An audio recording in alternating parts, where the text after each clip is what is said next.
रामकृष्ण हरे. सज्जन हो, आज आपला हा व्यावहारिक व्हिडिओ आहे. उघडे ठेवले दार, नुकसान झाले फार. एक म्हण आहे, बैल गेला आणि झोपा केला. चांगला किमती असणारा बैल, त्याला चांगला गोठा बांधला होता, पण दार करायचं राहिलं होतं. झाला तो बैल चोरी गेला आणि मग मालकाने ते दार केलं. त्याच्यावरून एक म्हण पडली की बैल गेला आणि मग झोपा केला. म्हणजे उशिरा सुचलेलं तत्त्वज्ञान जे आहे ते हानिकारक असतं, नुकसानकारक असतं. आणि म्हणून काम जेव्हाच्या तेव्हा करा. आणि होणारं जे नुकसान आहे, होणारा जो पश्चात्ताप आहे, तर तो टाळा. अशा अर्थाचा आजचा हा व्हिडिओ आहे. व्यावहारिक व्हिडिओ आहे आणि आपल्या कामाचा आहे. शेवटपर्यंत ऐका. दृष्टांत ऐका. एक श्रीमंत सावकार होता. गावाच्या बाहेर त्याने 1 एकर जमीन घेऊन सुंदर असा बंगला बांधला. बंगल्याला मोठं कंपाऊंड केलं की चोर आत येणार नाहीत. आणि हे जे प्राणी आहेत ते प्राणीसुद्धा, म्हणजे मोकाट प्राणी, ते सुद्धा आत येणार नाहीत. अशा प्रकारचं ते मोठं कंपाऊंड केलं, भक्कम कंपाऊंड केलं. आणि कंपाऊंडच्या आतून एक 10 फुटाच्या लागून अशी चांगली बगीचा सुंदर बनवली. त्याच्यामध्ये फुलझाडी आहे, त्याच्यामध्ये कोथिंबीर लावलेली आहे, मेथी आहे, मिरची आहे, मस्त फुलझाडी आहे. आणि असा हिरवागार बंगला दिसेल अशा प्रकारचा तो भोवतालचा परिसर त्याने मस्त केला. अगदी रमणीय असा तो बंगला झाला. मोठं एक गेट तयार केलं की ज्याच्यामधून गाड्या आतमध्ये येतील आणि इतर मग त्या बंगल्याला जे अंतर्गत दारं असतील ते होतेच. आणि त्या मुख्य दारावर एक वॉचमन ठेवला, पगार देऊन, जबाबदार, त्याचा इंटरव्ह्यू घेऊन, हे सगळं झालं. आणि मग त्या दारावाटे, म्हणजे मुख्य दारावर जो वॉचमन होता, तर तो वॉचमन, त्याचं काम जे होतं त्याने ते करायला पाहिजे ना. दार वेळेवर लावणं, तिथे बसून राहणं वगैरे वगैरे. तर त्या दरम्यान काळामध्ये त्या सावकाराने एक जाहिरात दिली होती. 10 कंपन्या होत्या. एका कंपनीवर कंपनी मॅनेजर त्याला पाहिजे होता.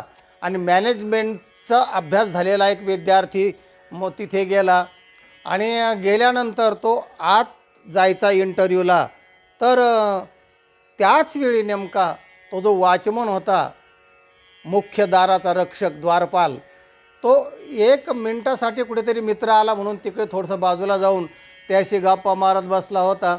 आणि तेवढ्यामध्ये हा इंटरव्ह्यू घेणारा विद्यार्थी जो नोकरीसाठी गेला होता, त्याने ते दार उघडलं, कडी उघडली आणि तो आत गेला.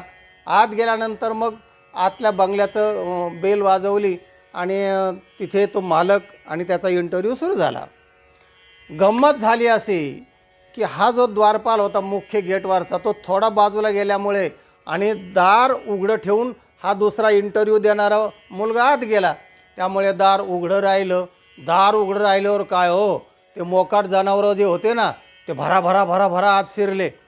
सगळा भाजीपाला, फुलझाडी, कोथिंबीर, मेथी, मिरची, आणि ते सगळं त्याने नासधूस केलं. मग त्याच्यामध्ये गाढवं होते, डुकरं होते, कुत्रे होते, जे संधी साधू ज्याला म्हणतात ना, ते टपूनच असतात. ते कुठं शिरता येतं आहे का, कुठं काय खाता येतं आहे का, असं त्यांना ते बुभुक्षित किन्न करोति पापम असं एक सुभाषित आहे. भुकलेलं काय जनावरासारखं काही पण करतात, जनावरं काय माणसं काय. तर ते आत शिरून त्या सगळ्या मालाचं नुकसान करून टाकलं. आणि असं एक 5-4 मिनटात ही सगळा खेळ झाला. आणि ज्यावेळी तो मुख्य वॉचमन त्या दाराजवळ आला, तर दार उघडं, आतमध्ये पाहतो तर सगळे जनावरं. अरे बापरे, घाबरला तो. अरे पगार घेऊन आपण आता हे मालकाला काय सांगायचं, पण दार उघडं कोणी केलं हे? कारण तो कडी लावूनच बाजूला गेला होता. पण ह्या आत जाणाऱ्याने दार उघडं करून तसाच गेला आणि परत लावायला पाहिजे, लावलं नव्हतं. त्यांचा इंटरव्ह्यू आज चालू होता. हा घाबरला. त्याने ते जनावरं बाहेर हाकलले, कडी लावली आणि धावत आत गेला. मालक म्हणाले, हा जो माणूस आलाय ना, याने दार उघडं ठेवलं. आणि दार उघडं ठेवल्यामुळे म्हणले आपल्या बंगल्यामध्ये सगळे मोकाट जनावरं शिरले, त्यांनी मालाचं नुकसान केलं. सगळे बगीचा, फुलझाडी, कोथिंबीर, मेथी सगळं उद्ध्वंस करून टाकला म्हणाले. आणि हाताला हाच जबाबदार आहे. इंटरव्ह्यू बंद झाला. इंटरव्ह्यू बंद केला मालकाने आणि मालक जरा गंभीर झाला. लाखो रुपयाचं नुकसान झालं. आता याला कारण कोण, जबाबदार कोण? कारण मालक हा फार हुशार होता आणि म्हणूनच तो 10 कंपन्याचा मालक झाला होता ना.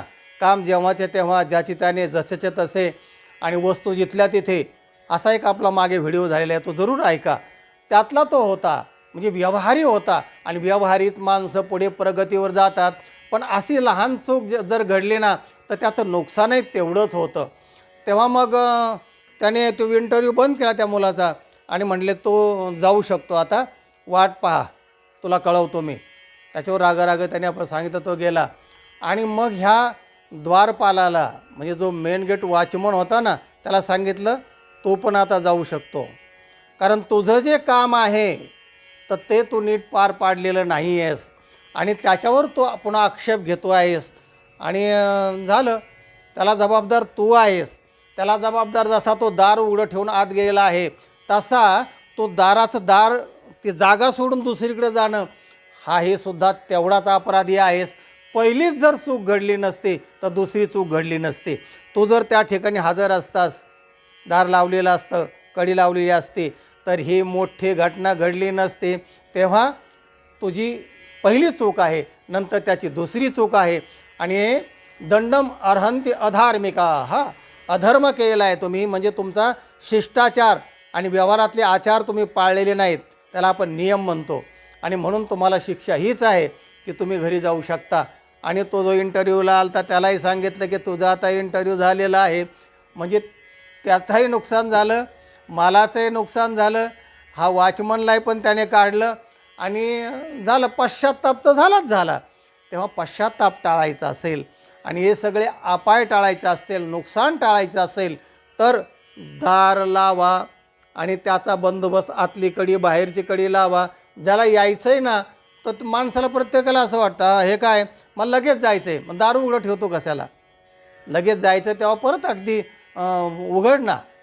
तेव्हा सांगायचा मुद्दा असा की काही माणसं लहान लहान चुका करतात आणि त्या चांगल्या माणसाला भोगाव्या लागतात. आणि म्हणून देवाचे दारं काय, बंगल्याचे दारं काय, घराचे दारं काय, हे ज्या त्या वेळेला लावा. आणि ज्या त्या वेळेला त्याला रक्षक जरी असला तरी तो रक्षक कसा आहे त्याची नीट परीक्षा घ्या. आणि म्हणूनच अनेक साहित्यिकांनी दारावर खूप खूप साहित्य लिहिलं गेलेलं आहे. देहाचे तिजोरी भक्तीचा तो ठेवा, उघडदार देवाता उघडदार देवा. देहाच्या तिजोरीत सुद्धा आत्मदेव जो आहे ना, तर तो सुद्धा अज्ञानाच्या दाराच्या आतमध्ये आहे, तर त्याचं सुद्धा अज्ञानाचं दार उघडावं लागतं. तेथ सेवा हा दारवंटा, तो स्वाधीन करी सुभटा ओळगोनी, असं ज्ञानेश्वर माऊली ज्ञानेश्वरीमध्ये म्हणते. आणि एक भारूडसुद्धा फार छान आहे बघा, की देवाचे दारंसुद्धा बंद केल्या जातात, करावे लागतात. दार उघड बाई आता दार उघड बाई, दार उघड बाईया आता दार उघड बाईया, असं एक मोठं भारूड आहे. तर देवीचे दारं, देवाचे दारं, श्रीमंताचे दारं, आता फ्लॅट संस्कृती आल्यामुळे बहुतेक लोक दार लावूनच असतात. आणि मग हे जे व्यवहाराचा विचार न करणारे लोक असतात ना, काय त्यांचे सगळे तसा दारं लावलेले असतात. आणि मग काय भुरट्या चोरांना मोकळे ठेवायचे आहेत का? तेव्हा तुम्हाला बेल दिलेली आहे, बेल लावा, त्याला CCTV कॅमेरे ठेवा. श्रीमंताने काय आणि गरिबांनी काय, गरिबाची लहान वस्तू असली आणि ती जर भुरट्या चोरांनी नेली तरी ते नुकसान आहे. तेव्हा व्यवहारामध्ये आपली सुधारणा करा, तरच आपण व्यवहारामध्ये यशस्वी होऊ शकतो. हा व्यावहारिक विचार आहे, पाळा. इतरांना हा व्हिडिओ पाठवा, लाईक करा आणि चॅनलला सबस्क्राईब करा. रामकृष्ण हरी.